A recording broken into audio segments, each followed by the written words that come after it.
묵상의 집 가족 여러분, 주님의 평화를 빕니다. 오늘은 2025년 2월 19일 수요일, 말씀이 우리와 함께 오늘의 묵상 누가복음 5장 1절에서 11절, 성경 읽기 새번역, 어부들을 제자로 부르시다. 예수께서 게네사렛 호숫가에 서 계셨다. 그때 무리가 예수께 밀려와 하나님의 말씀을 들었다. 예수께서 보시니 배 두 척이 호숫가에 되어 있고 어부들은 배에서 내려서 그물을 싣고 있었다. 예수께서 그 배 가운데 하나인 시몬의 배에 올라서 그에게 배를 무태서 조금 떼어 놓으라고 하신 다음에 배에 앉으시어 무리를 가르치셨다. 예수께서 말씀을 그치시고 시몬에게 말씀하셨다. 깊은 데로 나가 그물을 내려서 고기를 잡아라. 시몬이 대답하였다. 선생님, 우리가 밤새도록 애를 썼으나 아무것도 잡지 못했습니다. 그러나 선생님의 말씀을 따라 그물을 내리겠습니다. 그런 다음에 그대로 하니 많은 고깃대가 걸려들어서 그물이 찢어질 지경이었다. 그래서 그들은 다른 배에 있는 동료들에게 손짓하여 와서 자기들을 도와달라고 하였다. 그들이 와서 고기를 두 배에 가득히 채우니 배가 가라앉을 지경이 되었다.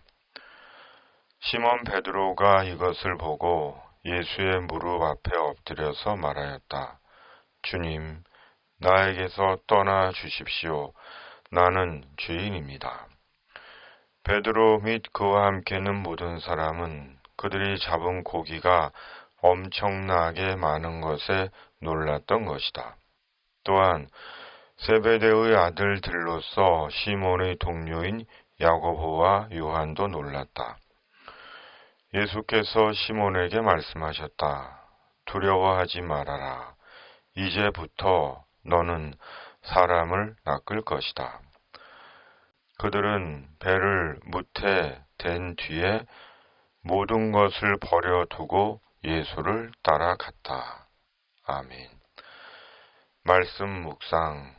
시몬은 어떻게 배와 그물과 그 물고기를 그대로 두고 예수님을 따랐을까?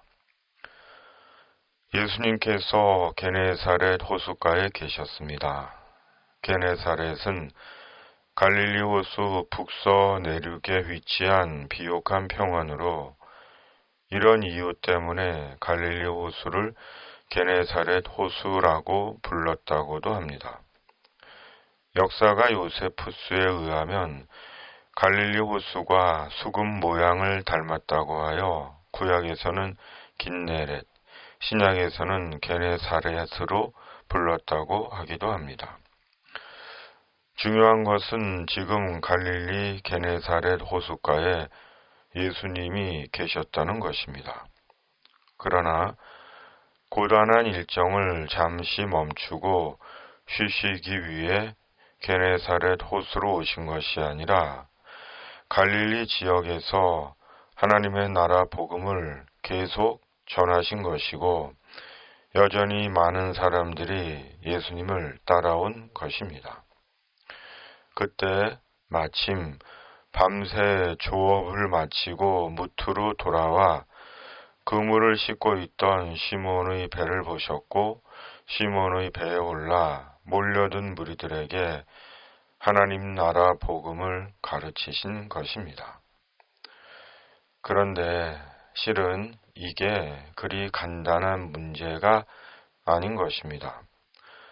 밤새 고기 잡이를 하고 무트로 돌아와 그물을 손질하고 집에 가서 쉴 생각인 피곤한 어부에게 허락도 받지 않고 배에 올라 몰려든 무리들을 가르치시더니 뜬금없이 깊은 데로 가서 그물을 내려 고기를 잡으라는 예수님의 말은 선뜻 순종할 수 있는 말이 아닌 것입니다. 더욱이 예수님이 시몬의 배에서 얼마 동안 무리들에게 말씀하셨는지 모르지만 도리어 어부가 직업인 시몬이 예수님께 화를 내는 것이 마땅합니다. 그러나 시몬은 말씀을 끝내신 예수님의 말씀대로 깊은 데로 가서 그물을 내려 어마한 고기를 잡은 것입니다. 그렇다면 어떻게 이런 일이 벌어진 것일까요?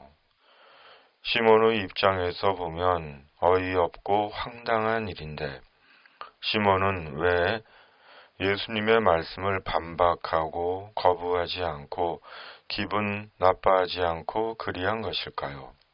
왜, 선생님, 우리가 밤새도록 애를 썼으나 아무것도 잡지 못했습니다. 그러나 선생님의 말씀을 따라 그물을 내리겠습니다 하고 예수님의 말씀에 순종한 것일까요?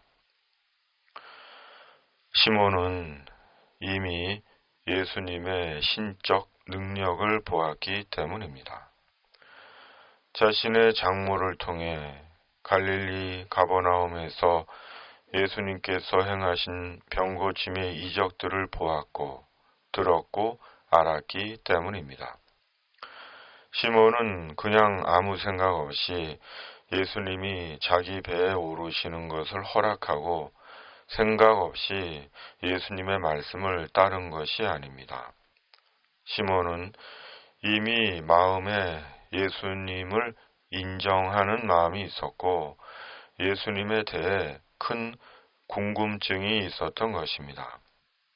그리고 결국 시몬에게 예수님은 선생님에서 주님으로 바뀐 것입니다.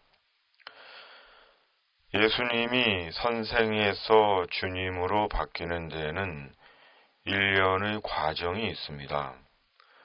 신앙적이며 현실적인 생의 과정일 수 있습니다. 갑자기 뜬금없이 예수님을 주님이라고 부르지 못합니다. 그러므로 예수님에 대한 자신의 경험과 경험에 따른 인식의 변화가 중요한 것입니다. 그것이 온전한 주님의 제자가 되는 과정인 것입니다. 그러기에 그런 과정 없이 한번 은혜 받았다고 모든 것을 버리고 사람을 낳겠다는 것은 위험한 자가당착일 수도 있습니다. 사람을 그리스도께 인도한다는 것은 쉽고 간단한 일이 아닙니다. 사도의 말씀처럼 해산하는 아픔과 수고를 필요로 합니다. 잉태한 생명을 해산하는 것이 얼마나 오랜 인내와 수고와 기다림을 필요로 합니까? 영혼을 주님께로 인도하는 제자가 된다는 것은 그냥 우연히 한 방에 되는 것이 아니라 예수님이 자신의 주님이 되시는 일련의 영적인 과정과 주님의 부르심으로 되는 것입니다. 예수님께서 시몬에게 깊은 데로 가서 그물을 내려 고기를 잡으라고 하신 것은 밤새 허탕친 시몬에게 많은 고기를 잡게 하여 위로하시기 위함이 아닙니다. 시몬의 생계를 해결해 주신 것이 아닙니다. 예수님께서 시몬에게 보여주신 물고기 이적은 영혼을 위해 시몬을 부르시기 위한 주님의 방법이었습니다. 그러므로 주님이 주신 것을 자기 것으로 여기며 욕심스러운 인생을 사는 것, 더욱이 주님의 교회가 자기 교회인 양, 자기 종교 사업장인 양, 교회에서 행세하며 교회와 성도들을 자기 이득의 수단으로 이용하고 성도들을 선동하는 것은 하나님의 엄중한 심판을 쌓는 일입니다. 주님께서 사람에게 주님의 이적을 행하신 것은 오직 영혼을 하나님의 나라로 인도하기 위함입니다. 특히 오늘 말씀에서 무엇보다 궁금한 것은 시몬은 어떻게 배와 그물과 잡은 그 많은 물고기를 모두 버려두고 곧 예수님을 따를 수 있었을까 하는 것입니다. 시몬의 확고한 결심과 순종이었을까요? 시몬의 체험의 결과였을까요? 아닙니다. 말씀의 능력이 시몬과 야고보와 요한을 그리하게 한 것입니다. 말씀 앞에서 송구스럽게 바라기는 우리가 말씀에 순종할 때 때로 주님께서 주님의 능력으로 우리의 빈 배를 채워주시기를 바랍니다. 오늘의 묵상입니다. 아멘. 중보 기도. 전능하신 하나님 아버지, 말씀의 능력으로 저희를 붙잡아 주셔서 영혼을 위해 사는 주님의 사람이게 하여 주시옵소서. 때로 주님의 능력으로 저희들의 빈 배를 풍어로 채워 주시옵소서. 성령의 능력을 입혀 주시옵소서. 이 땅에 하나님의 공의와 정의가 살아있음을 보게 하여 주시옵소서. 예수님의 이름으로 간절히 기도하옵나이다. 아멘. 하늘에 계신 우리 아버지, 아버지의 이름을 거룩하게 하시며 아버지의 나라가 오게 하시며 아버지의 뜻이 하늘에서와 같이 땅에서도 이루어지게 하소서. 오늘 우리에게 일용할 양식을 주시고 우리가 우리에게 잘못한 사람을 용서하여 준 것 같이 우리 죄를 용서하여 주시고 우리를 시험에 빠지지 않게 하시고 악에서 구하소서. 나라와 권능과 영광이 영원히 아버지의 것입니다. 아멘.